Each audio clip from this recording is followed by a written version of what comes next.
தந்தை மகன் தூய ஆவியாரின் பெயராலே ஆமென். இயேசு கிறிஸ்து நம்பிமிக்க சகோதர சகோதரிகளை அனைவருக்கும் கிறிஸ்து இயேசுவின் அன்புடன் வணக்கத்தை தெரிவித்துக் கொள்கின்றேன். இன்று நற்செய்தி பாகமானது யோவான் நற்செய்தி 16ஆம் அதிகாரம் 5 முதல் 11 வரையுள்ள திருவாக்கியங்கள். குறிப்பாக 6வது வாக்கியம், நான் சொன்னவற்றை குறித்து துயரத்தில் மூழ்கி உள்ளீர்கள். இயேசுவின் வார்த்தையானது ஒரு நாளும் நமக்கு துயரம் தராது. ஆனால் இங்கு வார்த்தை சொல்லப்படுகிறது என்னவென்று, இயேசுவின் வார்த்தையானது அவர்களை துயரத்தில் ஆழ்த்தி இருக்கின்றது. அப்படி என்றால் அர்த்தம் இயேசு தொடர்ந்து சொல்ற வார்த்தை, இதோ பாவத்துக்கு உள்ள கருத்து, அதே மாதிரி உலகத்தில் உள்ள கருத்து எல்லாம் தவறாக இருக்கின்றது. அப்போ மனித அறிவானது உனக்கு தவறான வெளியே கொண்டு போகும். அப்போது உண்மையான கருத்து என்ன வேண்டும் என்றால், தூய ஆவியானவர் உனக்கு வெளிப்படுத்துவார். அப்போ வெளிப்படுத்துகிற சமயத்தில் உன் துயரம் உன்னை விட்டு நீங்கி போகும். அந்த இயேசுவின் வார்த்தையானது எனக்கு எப்பவுமே ஆறுதலாக இருக்குமே ஒழிய என்னை துயரத்தில் ஒரு நாள் கொண்டு போகாது. இறை வார்த்தை கேட்கின்ற சமயத்தில் பங்குகளில் பிரசங்கம், அங்கு ஞாயிற்றுமை திருப்பலில் அறிவிக்கப்படுற அந்த பிரசங்கத்தில் தெய்வம் என்னோடு பேசும் போது எனக்கு துயரம் அல்ல, மாறாக ஆறுதல் கிடைக்கும்.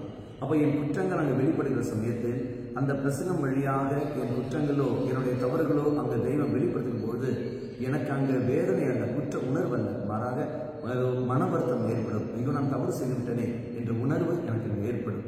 அது தூய் ஆவின் தூண்டுது. அப்போ அந்த இயேசுவின் வார்த்தையானது எனக்கு நன்மைதான் தருமொழியே, துயரத்தை அல்ல. அப்போ துயரத்தை விளைவிப்பது பிசாசுடைய வார்த்தைகள். பிசாசுடன் நான் துணை போகிற சமயத்தில் அந்த இறை வார்த்தையை பிசாசு என்ன செய்ய தவறாக பயன்படுத்தி கொண்டு என்னுடைய மனசை கரைப்படுத்தி இதோ இல்லாத பொழுது கொண்டு போகும். ஆனால் தான் இன்று பலரும் கேட்கிற கேள்வி, கடவுள் ஏன் இப்படி செய்கின்றார், கடவுள் ஏன் அப்படி பேசுகின்றார், கடவுளுடைய வார்த்தை கஷ்டமாக இருக்குன்னு சொல்லுவாங்க. மக்களே, ஒரு நாளும் தெய்வத்துடைய வார்த்தை நம்மை குணப்படுத்தும்.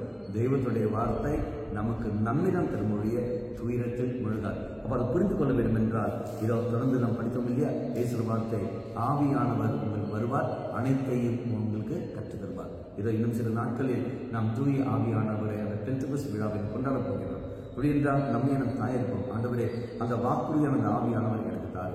அறிவிக்கப்படுகிற அந்த வார்த்தைகள், கேட்கப்படுகிற அந்த வார்த்தைகள் என் துயரத்தை எடுத்து மாற்றிடும். இடத்திற்குள்ள தவறான சிந்தனைகள், தவறான கருத்துக்களை எடுத்து மாற்றிக்கொண்டு உன்னை பற்றி உள்ள உண்மையான கருத்தை மையவை, உன்னை பற்றியுள்ள உண்மையான கருத்துக்களை ஏற்றுக்கொண்டு அதற்கேற்றபடி நம்பிக்கையில் நிலைத்திலிருந்து அன்பில் நிலைத்திருந்து வாழக்கூடிய வரத்தை எனக்கு தாரும் ஆண்டவரை சென்று கொண்டு நாம் ஜெபிப்போம். கண்களை கொள்ளுங்கள்.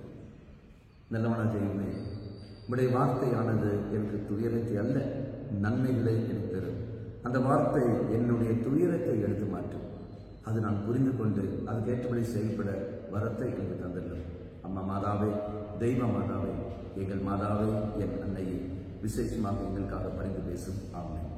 தந்தை மகன் தூய ஆவியாரின் பெயராலே